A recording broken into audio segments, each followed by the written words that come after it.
আসসালামু আলাইকুম রহমতুল্লাহ।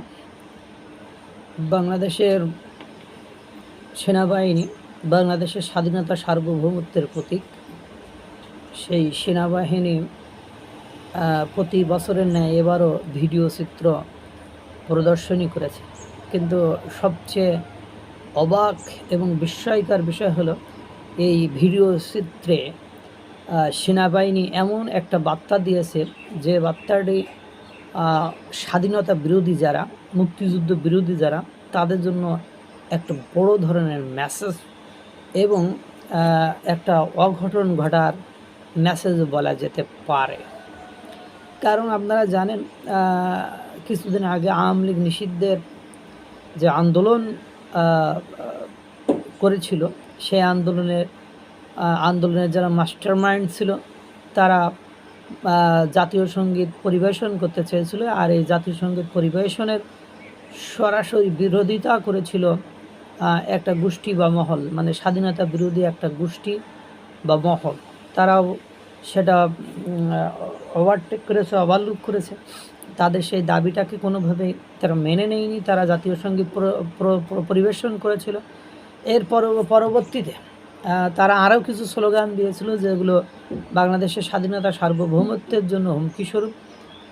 পরবর্তীতে তারা, আপনারা জানেন, রাজু ভাস্কর্যের ওখানে সমবেত কণ্ঠে জাতীয় সঙ্গীত পরিবেশন করেছে। বিভিন্ন বিশ্ববিদ্যালয়ের শহীদ মিনারের সামনে জাতীয় সঙ্গীত পরিবেশন করেছে। এবং আপনারা জানেন যে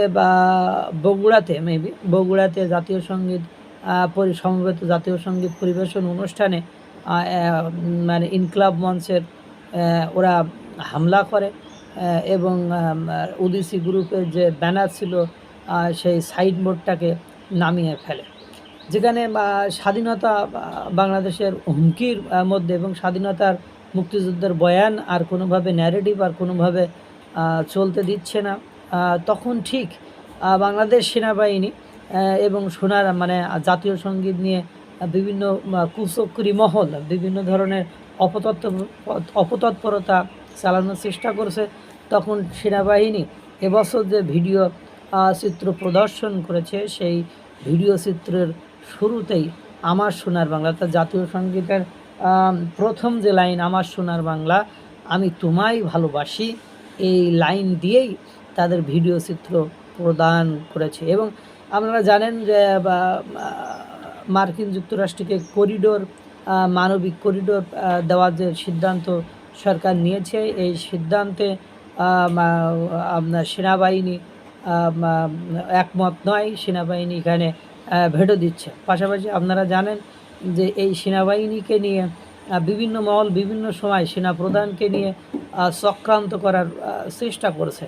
এই চক্রান্ত যদিও কিছুদিন আগেই বিমান বাহিনী এবং নৌবাহিনীর প্রধানও সেনাবাহিনীকে হটানোর যে পরিকল্পনা করেছিল সেটার বিরোধিতা করেছিল। ইতিমধ্যে আপনারা জানেন যে সেনা ক্যান্টনমেন্টের আশেপাশের সমস্ত সভা সমাবেশ, বিক্ষোভ মিছিল সব কিছুকে নিষিদ্ধ করা হয়েছে এবং সেখানে প্রবেশাধিকার নিষেধাজ্ঞা দেওয়া হয়েছে। পাশাপাশি আপনারা জানেন সেনা প্রধান মুক্তিযুদ্ধের পক্ষে জানাফ ওই যে একটা বিডিআর হত্যাকাণ্ডের বিষয়ে বক্তব্য দিয়েছিল, সে সময় বলেছিল জানাফ যথেষ্ট হয়েছে, এখানেই ফুল স্টপ। ওই এখানে ফুল স্টপ মানে উনি বলেছিলেন। তখন তাকে নিয়ে বিভিন্ন সময় বিভিন্ন ব্যক্তি বিভিন্ন খারাপ মন্তব্য করেছিলেন। পাশাপাশি আপনারা গতকালকে সেখানে সেনাবাহিনীর সামনে জনসমাবেশ করার নামে একটা সন্ত্রাসী কর্মকাণ্ড চালাতে চেয়েছিল। 5ই আগস্টের পরে অব্যাহতি পাওয়া বা বরখাস্ত হওয়া এক সেনা তাকে গ্রেপ্তার করা হয়েছে।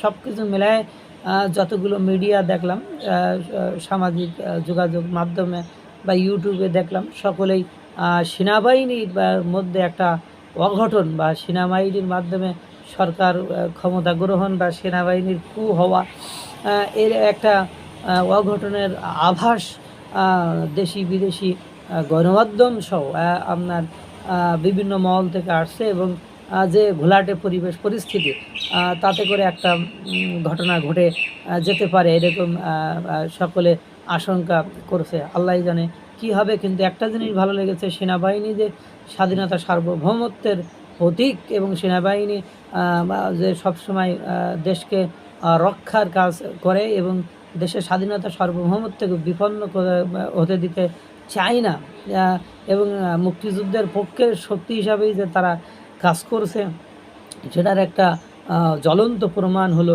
সেনাবাহিনীর ভিডিও চিত্র। আল্লাহ তাআলা সকলকে ভালো রাখুক, সুস্থ রাখুক।